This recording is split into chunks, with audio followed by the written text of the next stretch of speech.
ਵਾਹਿਗੁਰੂ ਵਾਹਿਗੁਰੂ ਵਾਹਿਗੁਰੂ ਵਾਹਿਗੁਰੂ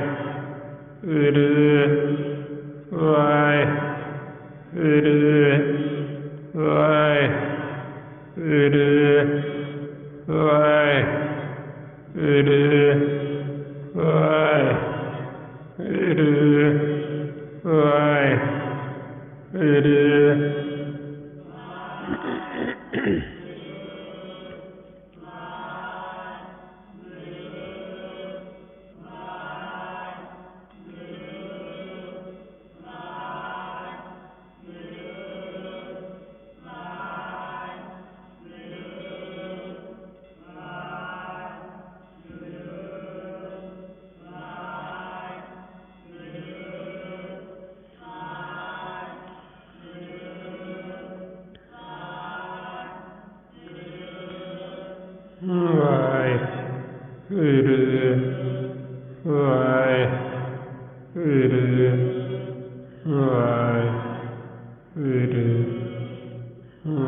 ਵਾਹਿਗੁਰੂ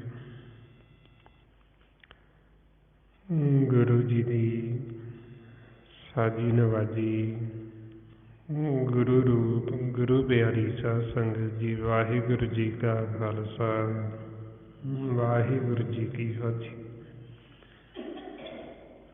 ਗੁਰਮੁਖ ਪਿਆਰਿਓ, ਜੋ ਆਪਾਂ ਨੂੰ ਸਤਿਗੁਰੂ ਗੁਰਬਾਣੀ ਗੁਰੂ ਰਾਹੀਂ ਭੇਜਦੇ ਰਹੇ ਨੇ, ਸੱਚ ਦਾ ਅਤੇ ਨਾਮ ਦਾ, ਸਤਿਗੁਰਾਂ ਦੀ ਕਿਰਪਾ ਦੁਆਰਾ ਇਹ ਆਪਾਂ ਵਿਚਾਰ ਕਰਦੇ ਹਾਂ। ਜੋ ਆਪਾਂ ਨੂੰ ਗੁਰੂ ਸਾਹਿਬਾਨਾਂ ਨੇ, ਭਗਤਾਂ ਨੇ, ਗੁਰਸਿੱਖਾਂ ਨੇ, ਸੰਤ ਸਾਧੂ ਜਨਾਂ ਨੇ ਭੇਜ ਦਿੱਤਾ ਹੈ ਕਿ ਕਿਵੇਂ ਅਸੀਂ ਪਰਮਾਤਮਾ ਨਿਰੰਕਾਰ ਵਾਹਿਗੁਰੂ ਤੋਂ ਸਾਡਾ ਵਿਛੋੜਾ ਪਿਆ ਹੈ, ਕਿਵੇਂ ਅਸੀਂ ਵਾਪਸ ਫਿਰ ਵਾਹਿਗੁਰੂ ਦੇ ਨਾਲ ਮਿਲਾਪ ਕਰਨਾ ਹੈ। ਇਹ ਸਾਰੀ ਕਹਾਣੀ ਨੂੰ ਗੁਰਬਾਣੀ ਗੁਰੂ ਵਿੱਚ ਅਕਥ ਕਹਾਣੀ ਆਖੀ, ਅਕਥ ਕਥਾ, ਪ੍ਰੇਮ ਕਥਾ ਦਾ ਨਾਮ ਦਿੱਤਾ। ਕਿਵੇਂ ਅਸੀਂ ਪਰਮਾਤਮਾ ਤੋਂ ਵਿਛੜੇ ਹਾਂ ਤੇ ਕਿਵੇਂ ਹੁਣ ਅਸੀਂ ਵਾਪਸ ਫਿਰ ਮਿਲ ਸਕਦੇ। ਰਸਤੇ ਵਿੱਚ ਕੀ ਕੁਝ ਰੁਕਾਵਟਾਂ ਨੇ, ਅਸੀਂ ਉਹਨਾਂ ਰੁਕਾਵਟਾਂ ਨੂੰ ਕਿਵੇਂ ਪਾਰ ਕਰਨਾ, ਕੀ ਰਸਤੇ ਵਿੱਚ ਨਿਸ਼ਾਨੀਆਂ ਪ੍ਰਗਟ ਹੁੰਦੀਆਂ ਤਾਂ ਕਿ ਸਾਨੂੰ ਪਤਾ ਚੱਲਦਾ ਜਾਏ ਵੀ ਅਸੀਂ ਸਹੀ ਮਾਰਗ 'ਤੇ ਚੱਲ ਰਹੇ। ਉਹ ਸਾਰਾ ਫਿਰ ਆਪਾਂ ਨੂੰ ਗੁਰਬਾਣੀ ਗੁਰੂ ਵਿੱਚ ਇਹ ਲਿਖਤੀ ਰੂਪ ਦੇ ਵਿੱਚ ਸਤਿਗੁਰਾਂ ਨੇ ਸਮਝਾਇਆ, ਭੇਜ ਦਿੱਤਾ। ਇਸ ਵਾਸਤੇ ਫਿਰ ਆਪਾਂ ਨੂੰ ਸਮਝਾਉਣਾ ਕਰਦੇ ਕਿ ਸਤ ਸੰਗਤ ਦੇ ਵਿੱਚ ਆ ਕੇ ਜੋ ਸਤਿਗੁਰੂ ਸਾਨੂੰ ਉਪਦੇਸ਼ ਦੇ ਰਹੇ, ਉਹ ਉਪਦੇਸ਼ ਨੂੰ ਧਿਆਨ ਦੇ ਨਾਲ ਸੁਣੋ ਤੇ ਸੁਣ ਕੇ ਉਹਦੇ ਉੱਤੇ ਚੱਲੋ ਤੇ ਆਪਦੇ ਜੀਵਨ ਦਾ ਲਾਹਾ ਕੱਢੋ। ਆਪਾਂ ਨੂੰ ਸਾਰਿਆਂ ਨੂੰ ਸਮਝਾਉਂਦੇ ਗੁਰਸਿੱਖ ਮੀਤ ਚਲੋ ਗੁਰ ਚਾਲੀ, ਜੋ ਗੁਰ ਕਹੇ ਸੋਈ ਭਲ ਮਾਨੋ, ਹਰ ਹਰ ਕਥਾ ਨਿਰਾਲੀ। ਆਪਾਂ ਨੂੰ ਕਹਿੰਦੇ ਵੀ ਗੁਰੂ ਦੇ ਦੱਸੇ ਹੋਏ ਰਸਤੇ 'ਤੇ ਚੱਲੋ। ਤੇ ਹੁਣ ਅਸੀਂ ਕਿਵੇਂ ਚੱਲੀਏ ਕਿਉਂਕਿ ਸਾਡਾ ਜਿਹੜਾ ਮਨ ਇਧਰ ਮਾਇਆ ਦੇ ਵਿੱਚ ਆਦੀ ਹੋ ਗਿਆ ਬਿੱਖ ਖਾਣ ਦਾ, ਜ਼ਹਿਰ ਖਾਣ। ਤੇ ਮਹਾਰਾਜ ਸੱਚੇ ਪਾਤਸ਼ਾਹ ਫਿਰ ਫਰਮਾਉਂਦੇ, ਹਮ ਅੰਧਲੇ ਅੰਧ ਵਿਖੇ ਬਿਖ ਰਾਤੇ, ਕਿਉਂ ਚਾਲੇ ਗੁਰ ਚਾਲੀ। ਵੀ ਅਸੀਂ ਗੁਰੂ ਦੀ ਦੱਸੀ ਹੋਈ ਚਾਲ ਤੇ ਕਿਵੇਂ ਚੱਲੀਏ, ਕਿਉਂਕਿ ਸਾਡਾ ਤਾਂ ਮਨ ਇੱਧਰ ਬਿੱਖ ਜ਼ਹਿਰ ਖਾਣ ਦਾ ਆਦੀ। ਫਿਰ ਬੇਨਤੀ ਕਰਦੇ, ਸਤਿਗੁਰ ਦਇਆ ਕਰੇ, ਸੁਖ ਦਾਤਾ ਹਮ ਲਾਵੇ ਆਪ ਨਪਾਲੀ। ਵੀ ਜੇ ਸਤਿਗੁਰ ਆਪ ਹੀ ਕਿਰਪਾ ਕਰੇ ਤੇ ਸਾਨੂੰ ਆਪਦੇ ਪੱਲੇ ਦੇ ਨਾਲ ਜੋੜ ਲਵੇ, ਸਾਨੂੰ ਆਪਦਾ ਪੱਲਾ ਫੜਾ ਦੇਵੇ, ਤੇ ਉਸ ਪੱਲੇ ਨੂੰ ਫੜ ਕੇ ਅਸੀਂ ਇਹ ਭਵ ਸਾਗਰ ਤੋਂ, ਸੰਸਾਰ ਸਾਗਰ ਤੋਂ ਪਾਰ ਹੋ ਸਕਦੇ। ਹੁਣ ਮਾਲਕ ਦਾ ਪੱਲਾ ਕੀ ਹੈ, ਕਿਵੇਂ ਅਸੀਂ ਉਹ ਪੱਲੇ ਦੇ ਨਾਲ ਜੁੜਦੇ, ਕਿਵੇਂ ਸਾਡੀ ਜਿਹੜੀ ਸੁਰਤੀ, ਸਾਡਾ ਮਨ ਇਹਨੇ ਮਾਲਕ ਦੇ ਪੱਲੇ ਦੇ ਨਾਲ ਲੱਗਣਾ, ਪੱਲੇ ਦੇ ਨਾਲ ਜੁੜਨਾ। ਜਿਵੇਂ ਆਪਾਂ ਦੇਖਦੇ ਹਾਂ ਵੀ ਵਿਆਹ ਹੁੰਦਾ ਲੜਕਾ ਲੜਕੀ ਦਾ, ਤੇ ਉਹਨੂੰ ਲੜਕੀ ਨੂੰ ਉਹਦਾ ਲੜਕੇ ਦਾ ਪੱਲਾ ਫੜਾਇਆ ਜਾਂਦਾ। ਹੁਣ ਇਸੇ ਤਰ੍ਹਾਂ ਹੀ ਸਾਡੀ ਜੋ ਸੁਰਤੀ ਹੈ, ਮਨ, ਤੇ ਸਾਡਾ ਸਾਰਿਆਂ ਦਾ ਜੋ ਪਤੀ ਹੈ ਉਹ ਨਿਰੰਕਾਰ ਵਾਹਿਗੁਰੂ ਹੈ। ਹੁਣ ਅਸੀਂ ਉਹਦੇ ਪੱਲੇ ਦੇ ਨਾਲ ਕਿਵੇਂ ਲੱਗੀਏ, ਸਾਨੂੰ ਉਹ ਪੱਲਾ ਕੌਣ ਫੜਾਵੇ। ਸੰਸਾਰ 'ਚ ਤਾਂ ਆਪਾਂ ਦੇਖਦੇ ਹਾਂ ਵੀ ਲੜਕੀ ਦਾ ਪਿਤਾ ਉਹ ਪੱਲਾ ਫੜਾ ਦਿੰਦਾ ਲੜਕੇ ਨੂੰ। ਹੁਣ ਸਾਨੂੰ ਫਿਰ ਇਹ ਪੱਲਾ ਫੜਾਉਂਦਾ ਹੈ ਗੁਰੂ, ਸੰਤ, ਸਾਧੂ ਜਨ, ਭਗਤ, ਗੁਰਮੁਖ, ਜਿਹੜੇ ਆਪ ਇਸ ਮਾਰਗ ਦੇ ਉੱਤੇ ਚੱਲੇ, ਜਿਨ੍ਹਾਂ ਨੇ ਆਪ ਮਾਲਕ ਨਾਲ ਮਿਲਾਪ ਕੀਤਾ, ਉਹ ਫਿਰ ਸਾਨੂੰ ਮਾਲਕ ਦਾ ਪੱਲਾ ਫੜਾਉਂਦੇ, ਉਹ ਮਾਲਕ ਦੇ ਪੱਲੇ ਦੇ ਨਾਲ ਜੋੜਦੇ। ਤੇ ਜੁੜਨ ਵਾਸਤੇ ਫਿਰ ਸਾਨੂੰ ਸਮਝਾਉਂਦੇ ਵੀ ਅਸੀਂ ਕਿਵੇਂ ਜੁੜ ਸਕਦੇ ਹਾਂ, ਕਿਹੜੀਆਂ ਅਸੀਂ ਰਹਿਤਾਂ, ਜਿਹੜੀਆਂ ਰਹਿਤਾਂ ਰੱਖਣੀਆਂ, ਕਿਹੜੇ ਅਸੀਂ ਪਰਹੇਜ਼ ਰੱਖਣੇ, ਤਾਂ ਕਿ ਅਸੀਂ ਪਰਮਾਤਮਾ ਵਾਹਿਗੁਰੂ ਦੇ ਪੱਲੇ ਦੇ ਨਾਲ ਜੁੜ ਸਕੀਏ। ਉਹਦੇ ਵਾਸਤੇ ਫਿਰ ਸਾਨੂੰ ਸਮਝਾਉਂਦੇ ਵੀ ਅਸੀਂ ਇਹ ਜਿਹੜੀ ਸੰਸਾਰ ਦੀ ਉਸਤਤ, ਨਿੰਦਾ, ਇਹ ਦੋਨਾਂ ਨੂੰ ਛੱਡ ਕੇ ਫਿਰ ਅਸੀਂ ਮਾਲਕ ਦੇ ਪੱਲੇ ਦੇ ਨਾਲ ਅਸੀਂ ਜੁੜਦੇ ਹਾਂ। ਮਾਰੇ ਫਰਮਾਉਂਦੇ ਉਸਤਤ ਨਿੰਦਾ, ਨਾਨਕ ਜੀ ਮੈਂ ਹਬ ਵੰਜਾਈ ਛੋੜਿਆ, ਹਬ ਕਿੰਜ ਤੇ ਆਗੀ ਸਭੇ ਸਾਕ ਕੁੜਾਵੇ ਡਿੱਠੇ, ਤਉ ਪੱਲੇ ਤੈਂਡੀ ਲਾਗੀ। ਜਦੋਂ ਸਾਡੇ ਮਨ ਨੂੰ ਇਹ ਸੋਝੀ ਆਉਂਦੀ, ਗਿਆਨ ਹੋ ਜਾਂਦਾ ਹੈ ਕਿ ਮੈਂ ਸੰਸਾਰ 'ਚ ਤਾਂ ਦੇਖ ਲਿਆ, ਸਾਰੇ ਸਾਕ ਸੰਬੰਧੀ ਇਹ ਸਭ ਕੂੜ ਹੈ, ਇਹ ਕੋਈ ਵੀ ਐਸਾ ਸਾਡਾ ਸਾਕ ਸੰਬੰਧੀ, ਸਾਡਾ ਰਿਸ਼ਤਾ ਨਾਤਾ ਨਹੀਂ ਜਿਹੜਾ ਤੋੜ ਨਿਭਣ ਵਾਲਾ ਹੋਵੇ, ਜਿਹੜਾ ਧੁਰ ਦਰਗਾਹ ਤੱਕ ਨਿਭੇ। ਇੱਧਰ ਸਾਰੇ ਸਾਕ ਸੰਬੰਧੀ ਸਭ ਇਹ ਜਦੋਂ ਅਸੀਂ ਦੇਖ ਲੈਂਦੇ ਹਾਂ ਵੀ ਇਹ ਤਾਂ ਓਨਾ ਸਮਾਂ ਹੀ ਹੈ ਜਿੰਨਾ ਸਮਾਂ ਸਾਡੇ ਸਵਾਸ ਚੱਲ ਰਹੇ। ਜਦੋਂ ਸਵਾਸ ਖਤਮ ਹੋ ਗਏ, ਕਿਸੇ ਨੇ ਸਾਡਾ ਇਹਨਾਂ 'ਚੋਂ ਸਾਥ ਨਹੀਂ ਦੇਣਾ, ਕਿਸੇ ਨੇ ਅੱਗੇ ਬਾਤ ਨਹੀਂ ਪੁੱਛਣੀ ਵੀ ਕਿੱਥੇ ਚਲੇ ਗਏ। ਇਸ ਵਾਸਤੇ ਫਿਰ ਜਦੋਂ ਸਾਨੂੰ ਇਹ ਭੇਤ ਆਉਂਦਾ, ਸੋਝੀ ਆਉਂਦੀ, ਫਿਰ ਅਸੀਂ ਸੰਸਾਰ ਦੀ ਇਹ ਉਸਤਤ ਵੀ ਛੱਡ ਕੇ ਤੇ ਨਿੰਦਾ ਵੀ ਛੱਡ ਕੇ ਸਾਰਿਆਂ ਦੀ ਫਿਰ ਪਰਮਾਤਮਾ ਦੇ ਪੱਲੇ ਦੇ ਨਾਲ ਲੱਗਦੇ। ਤੇ ਪੱਲਾ ਹੈ ਨਾਮ। ਜੋ ਮਾਲਕ ਦਾ ਭਲਾ ਉਹ ਹੈ ਅਨਹਦ ਸ਼ਬਦ, ਜਿਹਨੂੰ ਸ਼ਬਦ ਗੁਰੂ ਆਖੀਏ, ਸਹਿਜ ਧਨ ਨਾਮ ਆਖੀਏ। ਜਦੋਂ ਅਸੀਂ ਉਹ ਸ਼ਬਦ ਨੂੰ ਸੁਣਦੇ ਹਾਂ, ਨਾਮ ਨੂੰ ਸੁਣਦੇ ਹਾਂ, ਤੇ ਉਦੋਂ ਕਹਿੰਦੇ ਇਹ ਮਾਲਕ ਦੇ ਪੱਲੇ ਨਾਲ ਲੱਗ ਗਈ, ਇਹ ਪਰਮਾਤਮਾ ਦੇ ਪੱਲੇ ਦੇ ਨਾਲ ਜੁੜ ਗਏ। ਫਿਰ ਜਦੋਂ ਅਸੀਂ ਉਹਦੇ ਪੱਲੇ ਨਾਲ ਲੱਗ ਗਏ ਤੇ ਫਿਰ ਸਾਡਾ ਸਾਰਾ ਹੀ ਜਿਹੜੀ ਜ਼ਿੰਮੇਵਾਰੀ ਉਹ ਸਾਡੇ ਪਤੀ ਦੀ ਹੈ। ਜਿਵੇਂ ਜਦੋਂ ਲੜਕੀ ਵਿਆਹੀ ਜਾਂਦੀ, ਉਹਦਾ ਪੱਲਾ ਲੜਕੇ ਨੂੰ ਫੜਾ ਦਿੰਦੇ ਤੇ ਫਿਰ ਉਹਨੂੰ ਕਹਿੰਦੇ ਵੀ ਹੁਣ ਤੇਰੀ ਅਮਾਨਤ ਹੈ, ਤੇਰੀ ਇੱਜ਼ਤ। ਇਸੇ ਤਰ੍ਹਾਂ ਹੀ ਜਦੋਂ ਅਸੀਂ ਮਾਲਕ ਦੇ ਪੱਲੇ ਨਾਲ ਲੱਗ ਗਏ, ਫਿਰ ਮਾਲਕ ਸਾਨੂੰ ਅਪਣਾ ਲੈਂਦਾ ਹੈ। ਤੇ ਜਦੋਂ ਉਹਨੇ ਸਾਨੂੰ ਅਪਣਾ ਲਿਆ, ਫਿਰ ਸਾਡੀ ਉਹਨੇ ਆਪ ਰੱਖਿਆ ਕਰਨੀ।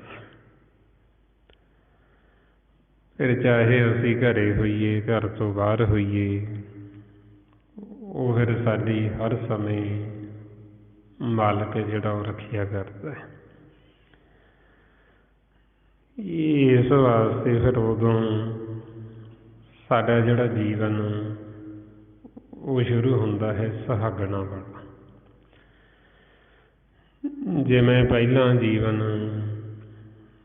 ਵਿਆਹ ਤੋਂ ਲੜਕੀ ਦਾ ਹੋਰ ਹੁੰਦਾ ਹੈ, ਮਾਂ ਪਿਓ ਦੇ ਘਰ, ਪੇਕੇ ਘਰੇ, ਤੇ ਜਦੋਂ ਵਿਆਹੀ ਜਾਂਦੀ ਸਹੁਰੇ ਘਰ ਉਹਦਾ ਜੀਵਨ ਹੋਰ ਹੋ ਜਾਂਦਾ। ਇਸੇ ਤਰ੍ਹਾਂ ਹੀ ਜਦੋਂ ਸਾਡੀ ਸੁਰਤੀ ਦਾ ਵਿਆਹ ਹੋ ਜਾਂਦਾ, ਅਸੀਂ ਪਤੀ ਵਾਲੀਆਂ ਬਣ ਜਾਂਦੀਆਂ, ਫਿਰ ਸਾਨੂੰ ਸਾਡੇ ਜਿਹੜਾ ਸਹੁਰੇ ਘਰ ਦਾ ਕੰਮ ਉਹ ਸਿਖਾਇਆ ਜਾਂਦਾ। ਸਾਨੂੰ ਚੰਗੀ ਤਰ੍ਹਾਂ ਸਾਡੇ ਘਰ ਦੀ ਵਾਕਵੀਤ ਕਰਾਈ ਜਾਂਦੀ। ਵਾਕਵੀਤ ਤੋਂ ਬਾਅਦ ਫਿਰ ਸਾਨੂੰ ਸਾਡਾ ਘਰ ਦਾ ਜਿਹੜਾ ਕੰਮ ਉਹ ਕੰਮ ਸਿਖਾਇਆ ਜਾਂਦਾ, ਸੌਂਪਿਆ ਜਾਂਦਾ। ਸੋ ਇਸੇ ਤਰ੍ਹਾਂ ਹੀ ਸਾਡਾ ਫਿਰ ਜੋ ਪਤੀ ਦਾ ਘਰ ਹੈ, ਜਿੱਥੇ ਸਾਡੀ ਸੁਰਤੀ ਨੂੰ ਵਿਆਹ ਕੇ ਲੈ ਕੇ ਜਾਂਦੇ ਸ਼ਬਦ ਗੁਰੂ, ਉਸ ਨੂੰ ਨਿੱਜ ਘਰ ਕਹਿੰਦੇ। ਫਿਰ ਘਰ ਦਸਵਾਂ ਦਵਾਰ, ਗੁਰਦੁਆਰਾ, ਮੰਦਰ, ਕੋਠੜੀ, ਗੜ੍ਹ ਸਾਡਾ ਸਹੁਰਾ ਘਰ। ਫਿਰ ਜਦੋਂ ਅਸੀਂ ਉਹ ਘਰ ਦੇ ਵਿੱਚ ਵਸਣਾ ਸ਼ੁਰੂ ਕਰਦੀਆਂ ਆਪਦੇ ਪਤੀ ਦੇ, ਫਿਰ ਸਾਨੂੰ ਸਾਡੇ ਘਰ ਦਾ ਗਿਆਨ ਹੁੰਦਾ ਤੇ ਫਿਰ ਸਾਨੂੰ ਇਸ ਲੋਕ ਦਾ ਵੀ ਤੇ ਸਾਡੇ ਦੇਸ਼ ਜੋ ਪਰਲੋਕ ਹੈ, ਪਰਲੋਕ ਦਾ ਵੀ ਦੋਵਾਂ ਦਾ ਗਿਆਨ ਸਾਨੂੰ ਉੱਥੇ ਘਰ ਦੇ ਵਿੱਚ ਰਹਿਣ ਦੇ ਨਾਲ ਹੋ ਜਾਂਦਾ। ਮਹਾਰਾਜ ਫਰਮਾਉਂਦੇ, 10ਵੇਂ ਦਵਾਰ ਰਹਿਤ ਕਰੇ, ਤ੍ਰੈ ਭਵਨ ਸੋਝੀ ਪਾਏ। ਕਿ ਜਦੋਂ ਅਸੀਂ 10ਵੇਂ ਦਵਾਰ 'ਚ ਵਸਣਾ ਸ਼ੁਰੂ ਕਰ ਦਿੱਤਾ, ਰਹਿਣਾ ਸ਼ੁਰੂ ਕਰ ਦਿੱਤਾ, ਸਾਨੂੰ ਤ੍ਰੈ ਭਵਨ ਤਰਲੋਕੀ ਦੀ ਵੀ ਸਾਰੀ ਸੋਝੀ ਹੋ ਜਾਂਦੀ, ਗਿਆਨ ਹੋ ਜਾਂਦਾ। ਫਿਰ ਸਾਨੂੰ ਉੱਥੇ ਘਰ ਦਾ ਗਿਆਨ ਦੇ ਕੇ ਘਰ ਦੇ ਵਿੱਚ ਕੀ ਕੀ ਸੁੱਖ ਸਹੂਲਤਾਂ ਰੱਖੀਆਂ, ਉਹਦਾ ਸਾਰਾ ਸਾਨੂੰ ਭੇਜ ਦਿੱਤਾ ਜਾਂਦਾ ਵੀ ਅਸੀਂ ਆਪਣੇ ਘਰ ਦੇ ਵਿੱਚ ਕਿੱਥੇ ਇਸ਼ਨਾਨ ਕਰਨਾ, ਕਿੱਥੇ ਅਸੀਂ ਪੂਜਾ ਕਰਨੀ, ਕਿੱਥੋਂ ਅਸੀਂ ਜਿਹੜਾ ਮਨ ਦਾ ਭੋਜਨ ਉਹ ਭੋਜਨ ਛਕਣਾ ਲੈਣਾ, ਉਹ ਸਾਰਾ ਫਿਰ ਸਾਨੂੰ ਸਾਡੇ ਘਰ ਦੀ ਜਿਹੜੀ ਵਾਕਵੀਤ ਉਹ ਫਿਰ ਉਹ ਕਰਾਈ ਜਾਂਦੀ ਸਨ। ਵੀ ਆਪਣਾ ਜਿਹੜਾ ਘਰ ਹੈ ਨਿੱਜ ਮਹਿਲ, ਉਹਦੇ ਵਿੱਚ ਸਾਡੇ ਪਤੀ ਪਰਮੇਸ਼ਰ ਨੇ ਸਾਡੇ ਮਨ ਵਾਸਤੇ ਇਹ ਸਾਰੀਆਂ ਸੁੱਖ ਸਹੂਲਤਾਂ ਰੱਖੀਆਂ ਹੋਈਆਂ ਵੀ ਤਾਂ ਕਿ ਸਾਨੂੰ ਘਰ ਤੋਂ ਬਾਹਰ ਨਾ ਜਾਣਾ ਪਵੇ। ਜਿਵੇਂ ਆਪਾਂ ਦੇਖਦੇ ਹਾਂ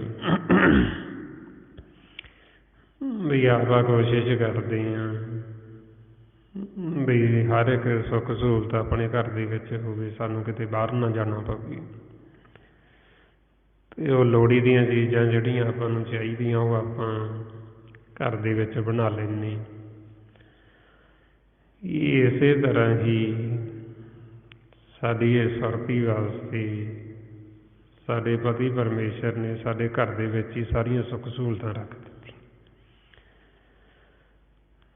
ਕੀ ਕੁਝ ਰੱਖਿਆ ਉਹਦੇ ਬਾਰੇ ਸਾਨੂੰ ਫਿਰ ਗਿਆਨ ਦਿੰਦੇ, ਸਾਨੂੰ ਸੋਝੀ ਦਿੰਦੇ ਨੇ।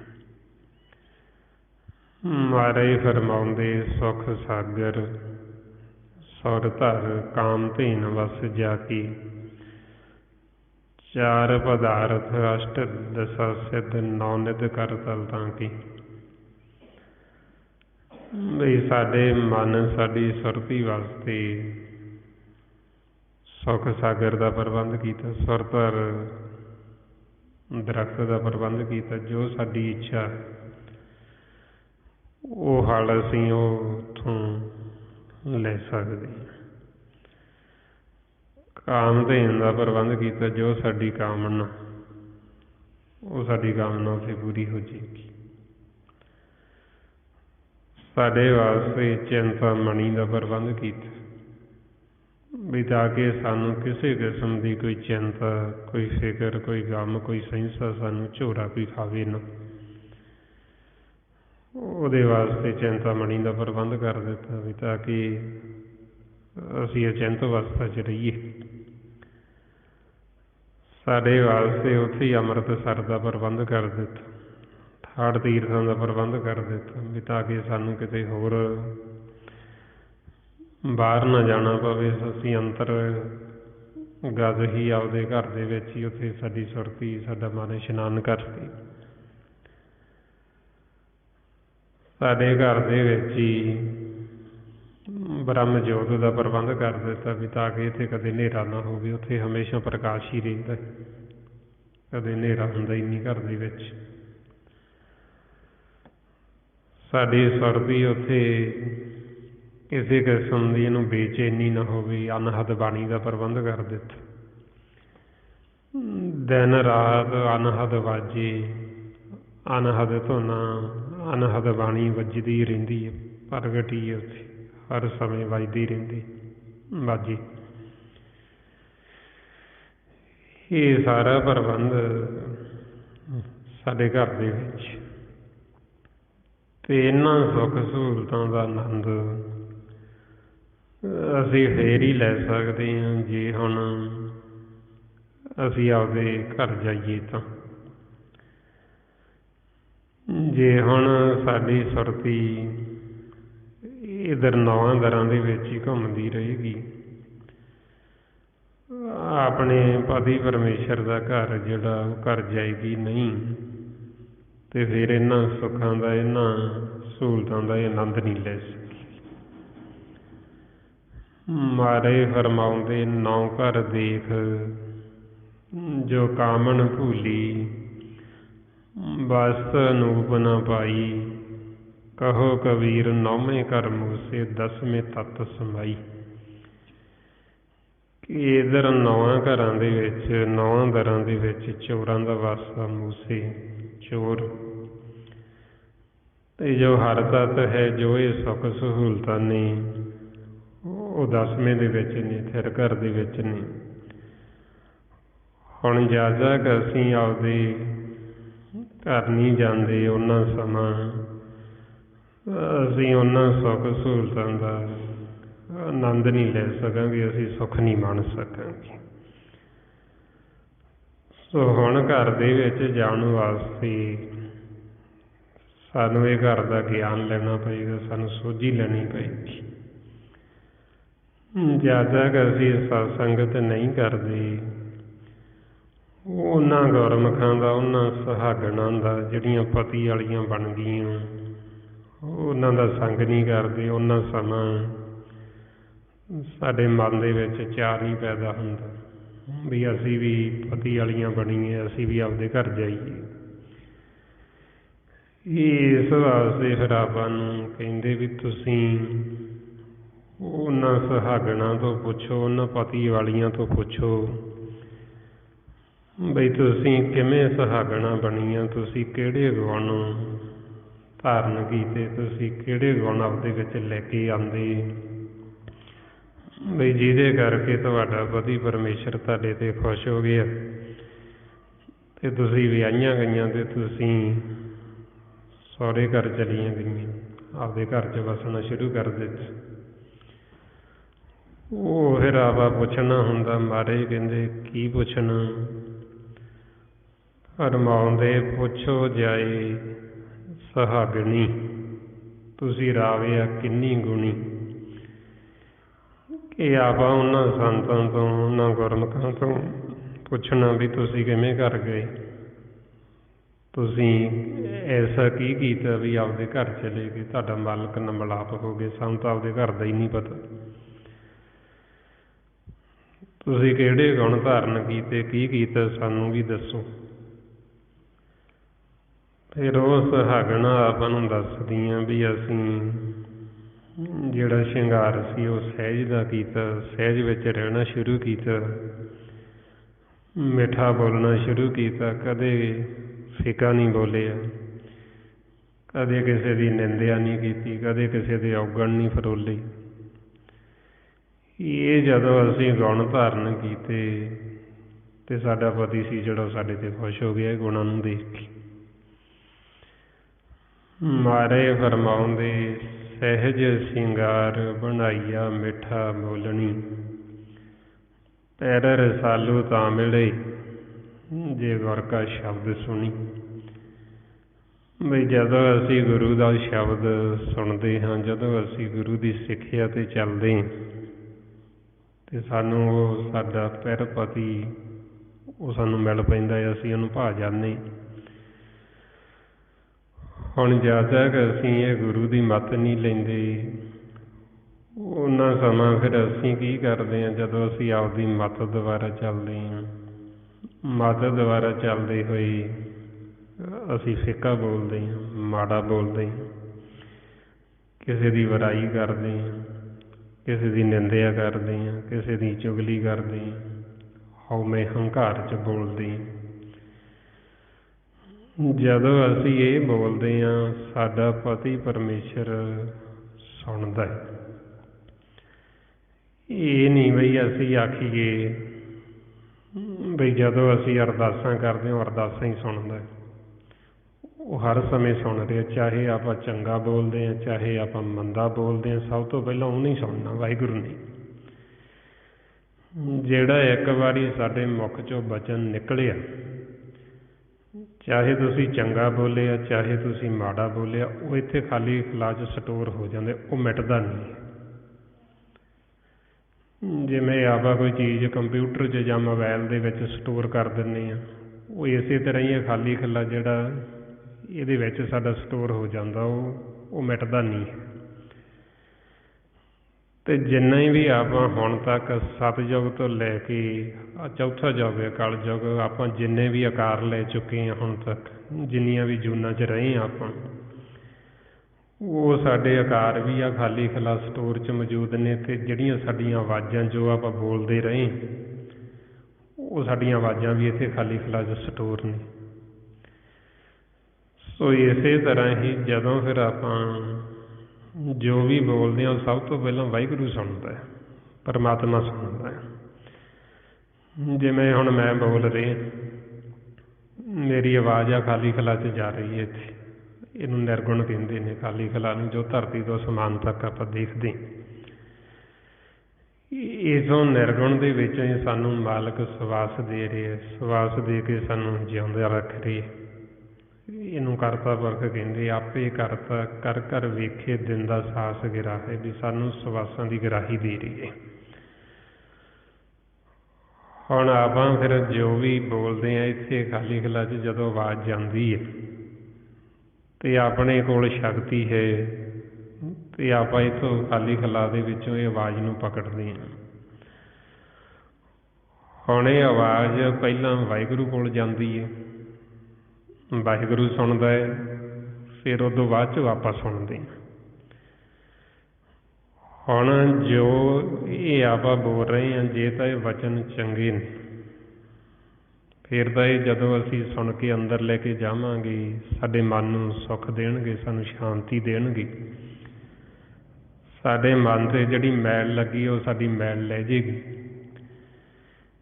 ਅਤੇ ਜੇ ਇਹੋ ਵਚਨ ਦੁਬਦਾ ਦੇ ਹੋਣਗੇ, ਵੈਰ ਵਿਰੋਧ ਈਰਖਾ ਨਫ਼ਰਤ ਦੇ ਹੋਣਗੇ, ਉਹਨਾਂ ਨੂੰ ਅਸੀਂ ਸੁਣਾਂਗੇ ਅਤੇ ਉਹ ਸਾਡੇ ਅੰਦਰ ਜਾਣ ਸਾਰੀ ਉਹ ਸਾਡੇ ਮਨ ਨੂੰ ਅਸ਼ਾਂਤ ਕਰ ਦੇਣਗੇ, ਸਾਨੂੰ ਦੁਖੀ ਕਰ ਦੇਣਗੇ। ਅਤੇ ਸਭ ਤੋਂ ਪਹਿਲਾਂ ਸੁਣਨਾ ਮਾਲਕ ਨਹੀਂ, ਪਹਿਲਾਂ ਵਾਹਿਗੁਰੂ ਸੁਣਦਾ ਹੈ, ਫਿਰ ਉਦੋਂ ਬਾਅਦ 'ਚੋਂ ਅਸੀਂ ਸੁਣਦੇ ਹਾਂ। ਉਹ ਕਹਿੰਦਾ ਵੀ ਮੈਂ ਤਾਂ ਸੁਣ ਲਿਆ, ਹੁਣ ਤੁਸੀਂ ਵੀ ਸੁਣ ਲਓ। ਹੁਣ ਇਸ ਵਾਸਤੇ ਜਿਹੜੇ ਜੀਵ ਫਿਰ ਦੁਵਿਧਾ ਦੀ ਗੱਲ ਕਰਦੇ, ਜਿਹੜੇ ਵੈਰ ਵਿਰੋਧ ਕਰਦੇ, ਕਿਸੇ ਦੀ ਨਿੰਦਿਆ ਕਰਦੇ, ਉਹ ਸਮਝਦੇ ਵੀ ਸਾਨੂੰ ਕਿਹੜਾ ਕੋਈ ਸੁਣਦਾ। ਉਹਨਾਂ ਨੂੰ ਇਹ ਨਹੀਂ ਪਤਾ ਵੀ ਸਾਡਾ ਪਤੀ ਤਾਂ ਸੁਣ ਹੀ ਰਿਹਾ, ਸਾਨੂੰ ਮਾਲਕ ਤਾਂ ਸੁਣ ਹੀ ਰਿਹਾ।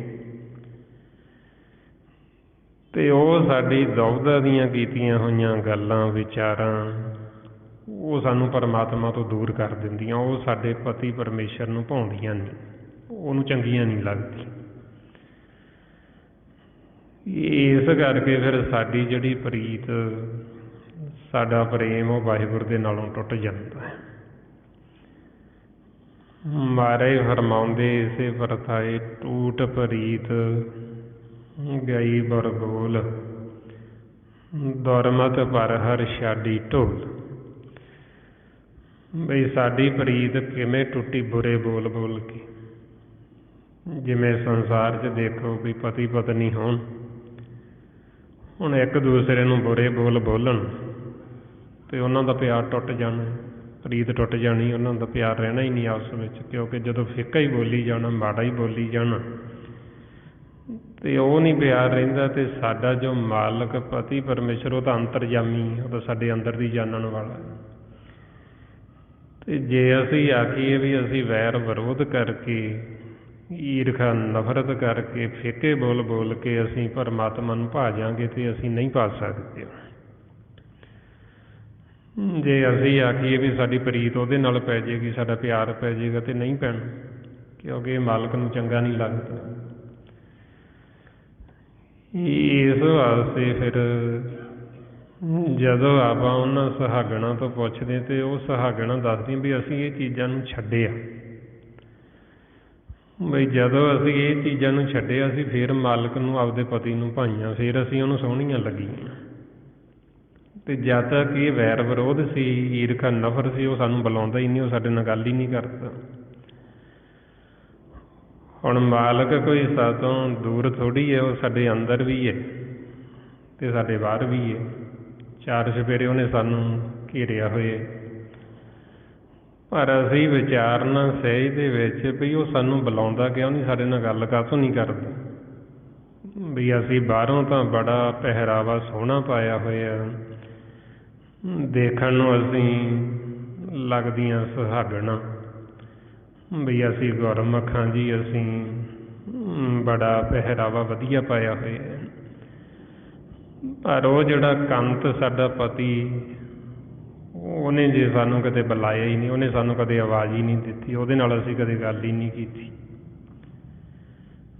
ਫਿਰ ਮਹਾਰਾਜ ਗੁਰਬਾਣੀ 'ਚ ਫਰਮਾਉਂਦੇ, ਗਲੀ ਹੋਂ ਸੁਹਾਗਣੀ ਭੈਣੇ, ਕੰਤ ਨਾ ਕਬਹੂ ਮੈਂ ਮਿਲਿਆ। ਵੀ ਭੈਣੇ ਮੈਂ ਗੱਲਾਂ ਦੇ ਨਾਲ ਤਾਂ ਸੁਹਾਗਣ, ਵੀ ਆਪਦੇ ਆਪ ਨੂੰ ਤਾਂ ਮੈਂ ਗੁਰਮੁਖ ਕਹਿੰਦੀ ਹਾਂ, ਪਰ ਜਿਹੜਾ ਮੇਰਾ ਕੰਤ ਪਤੀ ਉਹ ਮੈਨੂੰ ਕਦੇ ਮਿਲਿਆ ਨਹੀਂ ਹੈ, ਉਹਨੇ ਮੈਨੂੰ ਕਦੇ ਬੁਲਾਇਆ ਨਹੀਂ, ਉਹਨੇ ਮੇਰੇ ਨਾਲ ਕਦੇ ਗੱਲਬਾਤ ਨਹੀਂ ਕੀਤੀ ਅੰਦਰੋਂ।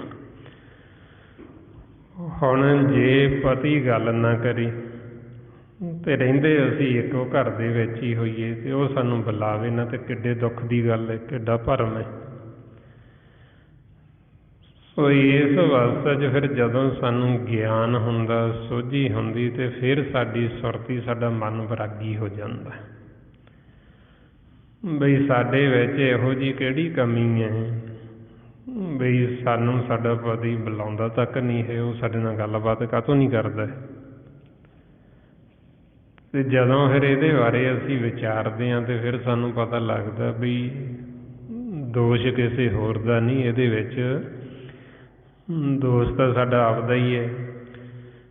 ਵੀ ਅਸੀਂ ਦੁਬਦਾ ਵਸ ਹੋ ਕੇ, ਈਰਖਾ ਨਫ਼ਰਤ ਵਸ ਹੋ ਕੇ ਅਸੀਂ ਬੁਰੇ ਬੋਲ ਬੋਲੇ, ਅਸੀਂ ਫਿੱਕਾ ਬੋਲਣਾ ਸ਼ੁਰੂ ਕਰ ਦਿੱਤਾ ਅਤੇ ਉਹ ਇਸ ਕਰਕੇ ਸਾਡੇ ਨਾਲ ਉਹ ਗੱਲ ਨਹੀਂ ਕਰਦਾ, ਸਾਡਾ ਪਤੀ ਸਾਨੂੰ ਬੁਲਾਉਂਦਾ ਹੀ ਨਹੀਂ। ਫਿਰ ਜਦੋਂ ਸਾਨੂੰ ਮਹਿਸੂਸ ਹੁੰਦਾ ਆਪਦੀ ਗਲਤੀ, ਵੀ ਮੇਰੀ ਗਲਤੀ ਵੀ ਕਿਸੇ ਹੋਰ ਦੀ ਨਹੀਂ ਹੈ, ਵੀ ਇਹਦੇ ਵਿੱਚ ਦੋਸ਼ ਸਾਰਾ ਮੇਰਾ ਹੈ, ਆਪਦਾ ਹੈ। ਇਸੇ ਵਾਸਤੇ ਜੀ ਫਿਰ ਮਾਰੇ ਕਹਿੰਦੇ ਦੱਦਾ ਦੋਸ਼ ਨਾ ਦੇਵੋ ਕਿਸੇ, ਦੋਸ਼ ਕਰਮਾ ਆਪਣੀ, ਜੋ ਮੈਂ ਕੀਆ ਸੋ ਮੈਂ ਪਾਇਆ, ਦੋਸ਼ ਨਾ ਦੀਜੇ ਅਵਰ ਜਨ। ਫਿਰ ਸਾਨੂੰ ਜਦੋਂ ਗਿਆਨ ਹੁੰਦਾ ਵੀ ਇਹਦੇ ਵਿੱਚ ਕਿਸੇ ਹੋਰ ਦਾ ਦੋਸ਼ ਨਹੀਂ, ਸਾਡਾ ਆਪਣਾ ਦੋਸ਼, ਅਤੇ ਫਿਰ ਅਸੀਂ ਜਦੋਂ ਦੋਸ਼ ਆਪਦਾ ਮੰਨਦੇ ਹਾਂ, ਫਿਰ ਅਸੀਂ ਉਹ ਜਿਹੜੀ ਗਲਤੀ ਸਾਡੀ, ਫਿਰ ਅਸੀਂ ਉਹ ਗਲਤੀ ਨੂੰ ਸੁਧਾਰਨ ਦੀ ਕੋਸ਼ਿਸ਼ ਕਰਦੇ ਹਾਂ। ਬਈ ਜਿਹੜੀਆਂ ਗਲਤੀਆਂ ਕਰਕੇ ਸਾਡੇ ਪਤੀ ਤੋਂ ਵਿਛੋੜਾ ਪਿਆ ਹੈ, ਵੀ ਅਸੀਂ ਉਹ ਗਲਤੀ ਦੁਬਾਰਾ ਨਾ ਕਰੀਏ। ਅਤੇ ਉਹ ਕਿਹੜੀਆਂ ਗਲਤੀਆਂ, ਉਹਦੇ ਬਾਰੇ ਫਿਰ ਆਪਾਂ ਰੋਜ਼ ਹੀ ਵਿਚਾਰ ਕਰਦੇ। ਗੁਰਬਾਣੀ ਗੁਰੂ ਸਾਨੂੰ ਵਾਰ ਵਾਰ ਇਹ ਗੱਲਾਂ ਸਮਝਾਉਂਦੇ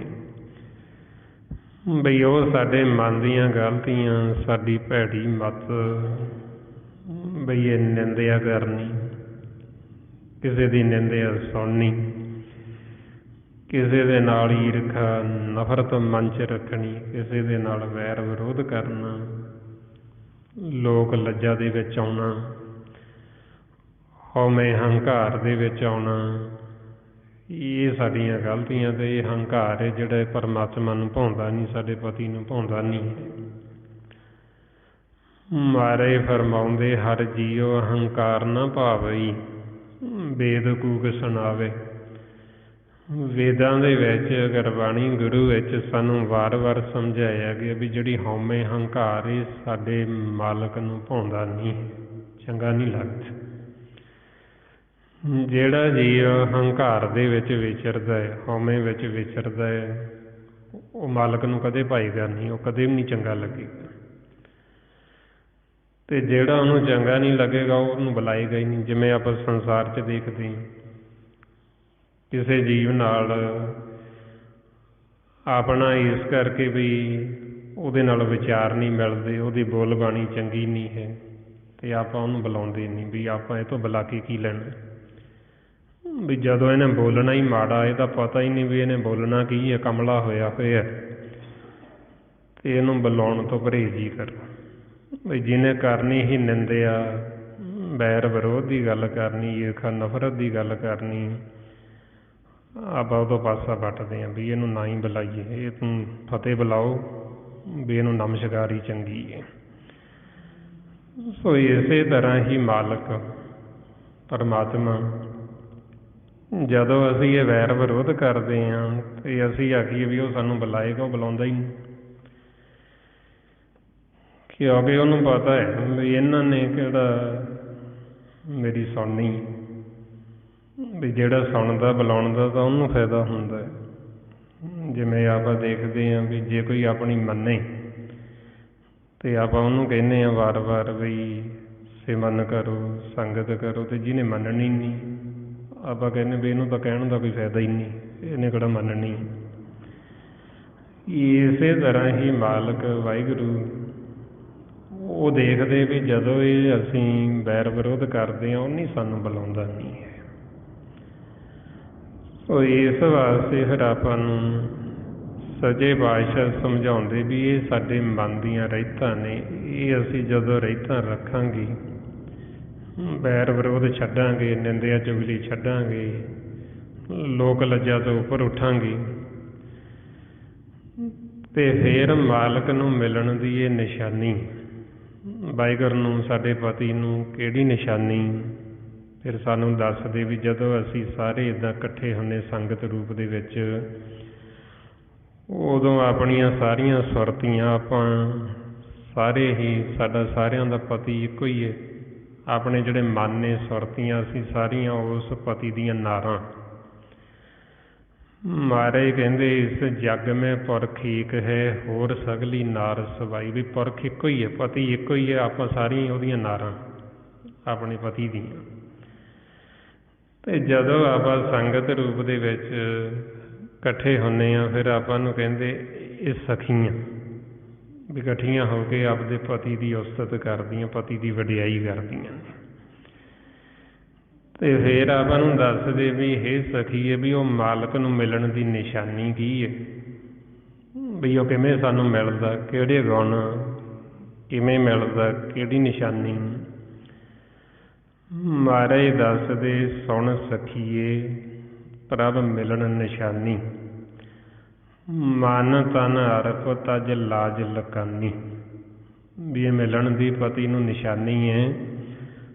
ਆਪਣਾ ਮਨ ਅਤੇ ਆਪਣਾ ਤਨ ਉਸ ਨੂੰ ਸਮਰਪਣ ਕਰਦੇ ਅਤੇ ਲੋਕ ਲੱਜਾ ਤੋਂ ਉੱਪਰ ਉੱਠ ਜਾ। ਵੀ ਲੋਕ ਕੀ ਕਹਿਣਗੇ ਇਹਦੀ ਪਰਵਾਹ ਨਾ ਕਰ। ਜੇ ਅਸੀਂ ਲੋਕ ਲੱਜਾ 'ਚ ਰਹੇ ਅਤੇ ਲੋਕ ਲੱਜਾ 'ਚ ਕੀ ਹੁੰਦਾ ਹੈ, ਲੋਕ ਲੱਜਾ 'ਚ ਆ ਕੇ ਜੀਵ ਸਿਮਰਨ ਨਹੀਂ ਕਰਦਾ। ਵੀ ਮੈਂ ਸਿਮਰਨ ਕਰਾਂਗਾ ਅਤੇ ਲੋਕ ਕੀ ਕਹਿਣਗੇ, ਇਹਨੂੰ ਲੋਕ ਲੱਜਾ ਕਹਿੰਦੇ। ਜੇ ਮੈਂ ਗੁਰਬਾਣੀ ਗੁਰੂ ਦੀ ਵਿਚਾਰ ਕਰਾਂਗਾ ਅਤੇ ਲੋਕ ਮੇਰੇ ਬਾਰੇ ਕੀ ਸੋਚਣਗੇ, ਇਹਨੂੰ ਲੋਕ ਲੱਜਾ ਕਹਿੰਦੇ। ਅਤੇ ਆਪਾਂ ਨੂੰ ਕਹਿੰਦੇ ਪਤੀ ਨੂੰ ਮਿਲਣ ਦੀ ਇਹ ਨਿਸ਼ਾਨੀ, ਲੋਕ ਲੱਜਾ ਤੋਂ ਉੱਪਰ ਉੱਠਣਾ ਪੈਣਾ। ਬਈ ਲੋਕ ਕੀ ਕਹਿੰਦੇ ਉਹਨੂੰ ਛੱਡੋ, ਅਸੀਂ ਆਪਦੇ ਪਤੀ ਨੂੰ ਕਿਵੇਂ ਭਾਉਣਾ ਇਹ ਸੋਚੋ ਅਤੇ ਉਹ ਸ਼ਿੰਗਾਰ ਕਰ। ਸੋ ਇਹ ਫਿਰ ਨਿਸ਼ਾਨੀ ਮਾਲਕ ਨੂੰ ਮਿਲਣ ਦੀ। ਮਹਾਰਾਜ ਕਹਿੰਦੇ ਵੀ ਆਪਣਾ ਮਨ ਤਨ ਉਹਨੂੰ ਅਰਪਣ ਕਰਨਾ ਅਤੇ ਲੋਕ ਲੱਜਾ ਤੋਂ ਉੱਪਰ ਉੱਠਣਾ। ਕਿਉਂਕਿ ਲੋਕ ਲੱਜਾ ਤਾਂ ਸਤਿਗੁਰੂ ਕਹਿੰਦੇ ਉਹਨਾਂ ਨੂੰ ਆਉਣੀ ਚਾਹੀਦੀ ਵੀ ਜਿਹੜੇ ਸਿਮਰਨ ਨਹੀਂ ਕਰਦੇ, ਜਿਹੜੇ ਸਤ ਸੰਗਤ ਨਹੀਂ ਕਰਦੇ, ਉਹਨਾਂ ਨੂੰ ਤਾਂ ਲਾਜ ਦੇ ਨਾਲ ਮਾਰੀ ਜਾਣਾ ਚਾਹੀਦਾ। ਉਹ ਤਾਂ ਲਾਜ ਕਰਦੇ ਨਹੀਂ। ਜਿਹੜਾ ਜੀਵ ਸਿਮਰਨ ਨਹੀਂ ਕਰਦਾ ਉਹਨੂੰ ਕਦੇ ਲਾਜ ਨਹੀਂ ਆਉਂਦੀ, ਉਹਨੂੰ ਸ਼ਰਮ ਨਹੀਂ ਆਉਂਦੀ ਵੀ ਮੈਂ ਕਾਹਤੋਂ ਨਹੀਂ ਕਰਦਾ। ਜਿਹੜਾ ਜੀਵ ਸੰਗਤ ਨਹੀਂ ਕਰਦਾ ਉਹਨੂੰ ਕਦੇ ਨਹੀਂ ਸ਼ਰਮ ਮੰਨਦਾ, ਉਹ ਕਦੇ ਨਹੀਂ ਲੋਕ ਲੱਜਾ ਮੰਨਦਾ ਵੀ ਮੈਂ ਸੰਗਤ 'ਚ ਜਾਂਦਾ ਹੀ ਨਹੀਂ। ਸੋ ਇਸ ਵਾਸਤੇ ਮਹਾਰਾਜ ਕਹਿੰਦੇ ਲਾਜ ਤਾਂ ਉਹਨਾਂ ਨੂੰ ਆਉਣੀ ਚਾਹੀਦੀ ਵੀ ਜਿਹੜੇ ਸਿਮਰਨ ਕਰਦੇ ਨਹੀਂ, ਜਿਹੜੇ ਗੁਰਬਾਣੀ ਗੁਰੂ ਦੀ ਵਿਚਾਰ ਨਹੀਂ ਕਰਦੇ, ਉਹਨਾਂ ਨੂੰ ਤਾਂ ਲਾਜ ਦੇ ਨਾਲ ਮਾਰੀ ਜਾਣਾ ਚਾਹੀਦਾ, ਸ਼ਰਮ ਦੇ ਨਾਲ। ਇਸ ਲਈ ਫਰਮਾਉਂਦੇ ਲਾਜ ਮਰੇ ਜੋ ਨਾਮ ਨਾ ਲੇਵੇ, ਨਾਮ ਵਿਹੂਣ ਸੁਖੀ ਕਿਉਂ ਸੋਵੇ। ਹੁਣ ਉਹ ਨਹੀਂ ਲਾਜ ਮੰਨਦੇ, ਸਗਾਂ ਅਤੇ ਗੁਰਮੁਖਾਂ ਨੂੰ ਕਹਿੰਦੇ ਉਲਟਾ ਵੀ ਇਹਨਾਂ ਨੂੰ ਲਾਜ ਨਹੀਂ ਆਉਂਦੀ, ਬਈ ਇਹ ਲਾਜ ਨਹੀਂ ਮੰਨਦੇ, ਵੀ ਇਹ ਸਿਮਰਨ ਕਿਵੇਂ ਉੱਚੀ ਉੱਚੀ ਕਰਦੇ, ਇਹ ਜਿੱਥੇ ਖੜ੍ਹਦੇ ਉਹੀਓ ਗੱਲ ਤੁਰ ਕੇ ਬਹਿ ਜਾਂਦੇ ਆਪਦੀ। ਮਤਲਬ ਸੰਸਾਰ ਦਾ ਸਾਰਾ ਹੀ ਪੁੱਠਾ ਖੇਲ। ਉਹ ਜਿਹੜੇ ਸਿਮਰਨ ਕਰਦੇ ਉਹਨਾਂ ਨੂੰ ਕਹਿੰਦੇ, ਜਿਹੜੇ ਮਾਲਕ ਦੀ ਵਿਚਾਰ ਕਰਦੇ ਉਹਨਾਂ ਨੂੰ ਕਹਿੰਦੇ। ਅਤੇ ਇਹ ਨਹੀਂ ਪਤਾ ਵੀ ਸ਼ਰਮ ਤਾਂ ਉਹਨਾਂ ਜੀਵਾਂ ਨੂੰ ਆਉਣੀ ਚਾਹੀਦੀ, ਲੋਕ ਲੱਜਾ ਉਹਨਾਂ ਨੂੰ ਆਉਣੀ ਚਾਹੀਦੀ ਵੀ ਜਿਹੜੇ ਸਿਮਰਨ ਨਹੀਂ ਕਰਦੇ, ਮਾਲਕ ਦੀ ਵਾਹਿਗੁਰੂ ਦੀ ਉਸਤਤ ਵਡਿਆਈ ਨਹੀਂ ਕਰਦੇ, ਉਹਨਾਂ ਨੂੰ ਮਹਾਰਾਜ ਕਹਿੰਦੇ ਵੀ ਲਾਜ ਨਾਲ ਮਰਨਾ ਚਾਹੀਦਾ। ਅਤੇ ਇਸੇ ਵਾਸਤੇ ਜੀ ਫਿਰ ਸਤਿਗੁਰੂ ਕਹਿੰਦੇ ਵੀ ਉਹਨਾਂ ਨੂੰ ਅਭਾਗੇ, ਭਾਗਾਂ ਤੋਂ ਹੀਣੇ। ਅਤੇ ਕਹਿੰਦੇ ਵੀ ਇਹ ਭਾਗਾਂ ਤੋਂ ਹੀਣੇ ਜੀਵ, ਵੀ ਤੈਨੂੰ ਲਾਜ ਨਹੀਂ ਆਉਂਦੀ, ਵੀ ਤੈਨੂੰ ਸ਼ਰਮ ਨਹੀਂ ਆਉਂਦੀ, ਵੀ ਤੂੰ ਕਿਉਂ ਨਹੀਂ ਵਾਹਿਗੁਰੂ ਦਾ ਸਿਮਰਨ ਕਰਦਾ, ਹੁਣ ਤੂੰ ਕਿਉਂ ਨਹੀਂ ਸਤ ਸੰਗਤ ਕਰਦਾ। ਵੀ ਜੇ ਤੂੰ ਆਖੇ ਸਿਮਰਨ ਤੋਂ ਬਿਨਾਂ, ਸਤ ਸੰਗਤ ਤੋਂ ਬਿਨਾਂ ਤੂੰ ਸੁਖੀ ਹੋ ਜਾਏਗਾ, ਤੂੰ ਸੁਖੀ ਨਹੀਂ ਹੋਣਾ, ਤੂੰ ਦੁਖੀ ਵੀ ਰਹਿਣਾ। ਅਤੇ ਮਹਾਰਾਜ ਫਰਮਾਉਂਦੇ ਅਭਾਗੇ ਤੇ ਲਾਜ ਨਾਹੀਂ, ਸੁਖ ਸਾਗਰ ਪੂਰਨ ਪਰਮੇਸ਼ਰ, ਹਰਿ ਨਾ ਸਿਮਰਿਓ ਮਨ ਮਾਹੀ। ਮਹਾਰਾਜ ਕਹਿੰਦੇ ਵੀ ਇਹ ਭਾਗੇ ਜੀਵ, ਤੈਨੂੰ ਲਾਜ ਨਹੀਂ ਆਉਂਦੀ, ਵੀ ਤੈਨੂੰ ਸ਼ਰਮ ਨਹੀਂ ਆਉਂਦੀ ਹੈ ਵੀ ਹੁਣ ਤੈਨੂੰ ਜੀਵਨ ਮਿਲਿਆ ਇੰਨਾ ਮੁੱਲਾ ਮਾਨਸ ਜਾਮਾ ਅਤੇ ਤੂੰ ਇਹਨੂੰ ਵਿਅਰਥ ਹੀ ਬਰਬਾਦ ਕਰੀ ਜਾਂਦਾ, ਤੂੰ ਸੰਗਤ 'ਚ ਆਉਂਦਾ ਨਹੀਂ, ਸਿਮਰਨ ਨਹੀਂ ਕਰਦਾ। ਅਤੇ ਆਪਾਂ ਨੂੰ ਕਹਿੰਦੇ ਜਦੋਂ ਆਪਾਂ ਸਿਮਰਨ ਕਰਦੇ ਹਾਂ, ਸਤ ਸੰਗਤ ਕਰਦੇ ਹਾਂ, ਅਤੇ ਆਪਾਂ ਨੂੰ ਕਹਿੰਦੇ ਵੀ ਉਹਨਾਂ ਜੀਵਾਂ ਦੀ ਲਾਜ ਨਹੀਂ ਮੰਨਣੀ ਤੁਸੀਂ, ਵੀ ਸ਼ਰਮ ਤਾਂ ਉਹਨਾਂ ਨੂੰ ਆਉਣੀ ਚਾਹੀਦੀ ਹੈ, ਵੀ ਆਪਾਂ ਕਾਹਦੇ ਲਈ ਸ਼ਰਮ ਕਰਨੀ, ਆਪਾਂ ਕਾਹਦੇ ਲਈ ਲੋਕ ਲੱਜਾ ਕਰਨੀ, ਵੀ ਲਾਜ ਤਾਂ ਉਹ ਕਰਨ ਜਿਹੜੇ ਸਿਮਰਨ ਕਰਦੇ ਨੇ, ਲਾਜ ਤਾਂ ਉਹਨਾਂ ਨੂੰ ਆਉਣੀ ਚਾਹੀਦੀ ਵੀ ਜਿਹੜੇ ਭਗਤੀ ਨਹੀਂ ਕਰਦੇ, ਜਿਹੜੇ ਸਤ ਸੰਗਤ ਨਹੀਂ ਕਰਦੇ। ਅਤੇ ਇਸ ਵਾਸਤੇ ਫਿਰ ਸਤਿਗੁਰੂ ਕਹਿੰਦੇ ਜਦੋਂ ਅਸੀਂ ਇਹ ਤੋਂ ਉੱਪਰ ਉੱਠ ਜਾਵਾਂਗੇ, ਵੀ ਸਾਨੂੰ ਲੋਕ ਕੀ ਕਹਿ ਰਹੇ ਇਹਦੀ ਸਾਨੂੰ ਕੋਈ ਪਰਵਾਹ ਨਹੀਂ ਹੈ, ਚਾਹੇ ਸਾਨੂੰ ਚੰਗਾ ਕਹਿਣ ਚਾਹੇ ਸਾਨੂੰ ਮੰਦਾ ਕਹਿਣ, ਅਸੀਂ ਲੋਕਾਂ ਤੋਂ ਲੈਣਾ ਕੀ ਹੈ, ਫਿਰ ਮਾਲਕ ਮਿਲਦਾ। ਅਤੇ ਮਹਾਰਾਜ ਕਹਿੰਦੇ ਸੁਣ ਸਖੀਏ ਪ੍ਰਭ ਮਿਲਣ ਨਿਸ਼ਾਨੀ, ਮਨ ਤਨ ਅਰਪ ਤਜ ਲਾਜ ਲਕਾਨੀ, ਵੀ ਲੋਕਾਂ ਦੀ ਲਾਜ ਤਜ, ਇਹਨੂੰ ਛੱਡ। ਜੇ ਤੂੰ ਲੋਕਾਂ ਦੀ ਲਾਜ 'ਚ ਹੀ ਰਹੇਂਗੀ ਅਤੇ ਫਿਰ ਤੂੰ ਆਖੇਂਗੀ ਤੇਰੇ ਪਤੀ ਨਾਲ ਤੇਰਾ ਮਿਲਾਪ ਹੋ ਜਾਏਗਾ, ਇਹਨਾਂ ਨੇ ਹੋਣ ਨਹੀਂ ਦੇਣਾ, ਕਿਉਂਕਿ ਲੋਕਾਂ ਦਾ ਤਾਂ ਖੇਲ ਹੀ ਉਲਟੇ ਸਾਰਾ ਪੁੱਠਾ ਚੱਲਦਾ। ਇਸ ਵਾਸਤੇ ਫਿਰ ਆਪਾਂ ਨੂੰ ਸਤਿਗੁਰੂ ਇਹ ਸਮਝਾਉਣਾ ਕਰਦੇ ਬਈ ਇਹ ਜੋ ਸਤ ਸੰਗਤ ਹੈ, ਜਦੋਂ ਆਪਾਂ ਸਤ ਸੰਗਤ ਦੇ ਵਿੱਚ ਆਉਂਦੇ ਹਾਂ ਫਿਰ ਆਪਾਂ ਨੂੰ ਆਪਣਾ ਜਿਹੜਾ ਅਸਲ ਜੀਵਨ ਦਾ ਮਨੋਰਥ, ਜਿਹੜਾ ਅਸਲ ਸਾਡਾ ਮਕਸਦ, ਸਾਨੂੰ ਉਹਦੀ ਸਮਝ ਆਉਂਦੀ ਹੈ। ਫਿਰ ਸਾਨੂੰ ਪਤਾ ਲੱਗਦਾ ਵੀ ਅਸੀਂ ਸੰਸਾਰ ਦੇ ਵਿੱਚ ਕੀ ਕਰਨ ਵਾਸਤੇ ਆਏ ਹਾਂ, ਅਤੇ ਇੱਧਰ ਕਾਲ ਨੇ ਸਾਰਾ ਹੀ ਖੇਲ ਹੈ ਜਿਹੜਾ ਉਹ ਪੁੱਠਾ ਚਲਾਇਆ ਹੋਇਆ, ਉਲਟ ਚਲਾਇਆ ਹੋਇਆ। ਜਿਵੇਂ ਹੁਣ ਸੰਸਾਰ ਦੇ ਵਿੱਚ ਜੀਵ ਸ਼ਰਮ ਮਹਿਸੂਸ ਕਰਦਾ ਹੈ ਵੀ ਜੇ ਮੇਰੇ ਕੋਲ ਧਨ ਨਹੀਂ, ਜੇ ਮੈਨੂੰ ਕਿਸੇ ਅੱਗੇ ਹੱਥ ਅੱਡਣਾ ਪੈਂਦਾ ਅਤੇ ਮੇਰੀ ਵੀ ਇੱਜ਼ਤ ਨਹੀਂ ਰਹਿੰਦੀ, ਮੇਰੀ ਬੇਇੱਜ਼ਤੀ ਹੁੰਦੀ ਹੈ। ਜੇ ਮੇਰੇ ਕੋਲ ਧਨ ਨਹੀਂ, ਜੇ ਮੈਂ ਆਹ ਕੰਮ ਨਹੀਂ ਕਰਾਂਗਾ ਅਤੇ ਮੇਰੀ ਲੋਕਾਂ 'ਚ ਨੱਕ ਨਹੀਂ ਰਹਿਣੀ। ਅਤੇ ਜਦੋਂ ਆਪਾਂ ਸਤ ਸੰਗਤ ਕਰਦੇ ਹਾਂ ਫਿਰ ਸਾਨੂੰ ਗਿਆਨ ਹੁੰਦਾ ਵੀ ਜੇ ਸਾਡੇ ਮਨ ਕੋਲ ਨਾਮ ਧਨ ਨਾ ਹੋਏ ਅਤੇ ਨਾਮ ਤੋਂ ਬਿਨਾਂ ਤਾਂ ਸਾਡੀ ਇੱਜ਼ਤ ਰਹਿਣੀ ਕੋਈ ਨਹੀਂ, ਸਾਡੀ ਪੱਤ ਕੋਈ ਨਹੀਂ ਰਹਿਣੀ ਹੈ। ਨਾਮ ਤੋਂ ਬਿਨਾਂ ਸਾਡੀ ਨੱਕ ਕੋਈ ਨਹੀਂ ਰਹਿਣੀ, ਸਾਨੂੰ ਇੱਜ਼ਤ ਕੋਈ ਨਹੀਂ ਮਿਲਣਾ, ਸਾਨੂੰ ਮਾਣ ਕੋਈ ਨਹੀਂ ਮਿਲਣਾ ਹੈ ਜੇ ਅਸੀਂ ਨਾਮ ਤੋਂ ਹੀਣੇ ਰਹੇ ਤਾਂ। ਇਸ ਵਾਸਤੇ ਫਿਰ ਸਤਿਗੁਰੂ ਸਮਝਾਉਂਦੇ ਵੀ ਜਿਨ੍ਹਾਂ ਦੇ ਪੱਲੇ ਨਾਮ ਨਹੀਂ ਉਹਨਾਂ ਨੂੰ ਗੁਰਬਾਣੀ 'ਚ ਕਹਿੰਦੇ ਨਕਟੇ, ਵੀ ਉਹਨਾਂ ਦੇ ਨੱਕ ਵੱਢੇ ਹੋਏ ਨੇ, ਵੀ ਉਹਨਾਂ ਦੀ ਇੱਜ਼ਤ ਕੋਈ ਨਹੀਂ ਹੈ। ਮਹਾਰਾਜ ਕਹਿੰਦੇ ਨਾਮਹੀਣ ਫਿਰੇ ਸੇ ਨਕਟੇ, ਤਿੰਨ ਘਸ ਘਸ ਨੱਕ ਵਢਾਈ, ਵੀ ਇਹ ਨਾਮ ਤੋਂ ਹੀਣੇ ਨਕਟੇ, ਇਹਨਾਂ ਦੇ ਨੱਕ ਨਹੀਂ, ਇਹਨਾਂ ਦੀ ਇੱਜ਼ਤ ਕੋਈ ਨਹੀਂ ਹੈ। ਸੰਸਾਰ ਦੇ ਵਿੱਚ ਬੇਸ਼ੱਕ ਉਹਨਾਂ ਕੋਲ ਕਿੰਨਾ ਵੀ ਧਨ ਦੌਲਤ ਹੋਵੇ, ਕਿੰਨਾ ਵੀ ਸੰਸਾਰ ਦੇ ਵਿੱਚ ਲੋਕ ਉਹਨਾਂ ਦੀ ਵਡਿਆਈ ਕਰਨ, ਸੋਭਾ ਕਰਨ, ਪਰ ਜੇ ਉਹ ਨਾਮ ਦੇ ਨਾਲ ਨਹੀਂ ਜੁੜੇ ਅਤੇ ਜਦੋਂ ਉਹਨਾਂ ਨੇ ਇੱਥੋਂ ਜਾਣਾ, ਉਹਨਾਂ ਨੇ ਜਾਣਾ ਬੇਪੱਤ ਹੋ ਕੇ, ਨੰਗੇ ਜਮਾਨੇ ਕਰਕੇ ਮਨ ਨੂੰ ਨੰਗਾ ਕੁੱਟਦੇ ਹੋਏ, ਬੇਇੱਜ਼ਤ ਕਰਕੇ ਲੈ ਕੇ ਜਾਂਦੇ ਇੱਥੋਂ ਦੀ। ਜਿਸ ਨੂੰ ਮਾਰੇ ਕਹਿੰਦੇ ਰਾਜ ਰੰਗ ਮਾਲ ਰੰਗ, ਰੰਗ ਰਤਾ ਨੱਚੇ ਨੰਗ, ਨਾਨਕ ਠੱਗਿਆ ਮੁੱਠਾ ਜਾਏ, ਬਿਨ ਨਾਮੇ ਪੱਤ ਗਿਆ ਗਵਾਈ, ਵੀ ਨਾਮ ਤੋਂ ਬਿਨਾਂ ਤਾਂ ਪੱਤ ਗਵਾ ਕੇ ਹੀ ਜਾਂਦਾ ਇੱਥੋਂ। ਵੀ ਇੱਧਰ ਇਹਨੂੰ ਰੰਗ ਚੜ੍ਹੇ ਸੀ ਰਾਜ ਦਾ ਰੰਗ, ਵੀ ਮੈਂ ਬੜਾ ਰਾਜਾ, ਮੇਰੇ ਕੋਲ ਬੜਾ ਵੱਡਾ ਉਹਦਾ ਸੰਸਾਰ ਦਾ ਰੰਗ ਚੜ੍ਹਿਆ ਸੀ ਮਾਲ ਦਾ, ਮੇਰੇ ਕੋਲ ਬੜਾ ਮਾਲ, ਮੇਰੇ ਕੋਲ ਬੜੀ ਧਨ ਦੌਲਤ। ਇਹ ਰੰਗ ਜਿਹੜੇ ਚੜ੍ਹੇ ਹੋਏ ਸੀ ਮਾਇਆ ਦੇ, ਅਤੇ ਇਹ ਰੰਗ ਲੱਥ ਜਾਂਦੇ, ਇਹ ਸਾਰਾ ਕੁਛ ਇੱਥੇ ਹੀ ਰਹਿ ਜਾਂਦਾ। ਮਨ ਸੀ ਜਿਹੜਾ ਉਹਨੂੰ ਨੰਗਾ ਕਰ ਲੈਂਦੇ। ਉਦੋਂ ਫਿਰ ਮਹਾਰਾਜ ਕਹਿੰਦੇ ਨੰਗਾ ਦੋਜਕ ਚਾਲਿਆ, ਦਿਸੇ ਖੜਾ ਡਰਾਵਣਾ, ਘਰ ਔਗਣ ਪੁੱਛੋ ਤਾਵਣਾ। ਫਿਰ ਇਹ ਬੜਾ ਡਰਾਉਣਾ ਲੱਗਦਾ, ਨੰਗਾ ਜਦੋਂ ਕਰ ਲੈਂਦੇ ਇਹਨੂੰ, ਬੇਇੱਜ਼ਤ ਕਰਕੇ ਲੈ ਕੇ ਜਾਂਦੇ। ਸੋ ਇਸ ਵਾਸਤੇ ਫਿਰ ਸਤਿਗੁਰੂ ਸਾਨੂੰ ਕਹਿੰਦੇ ਵੀ ਸਾਨੂੰ ਨੰਗਿਆਂ ਨਾ ਹੋਣਾ ਪਵੇ, ਸਾਨੂੰ ਬੇਇੱਜ਼ਤ ਨਾ ਹੋਣਾ ਪਵੇ।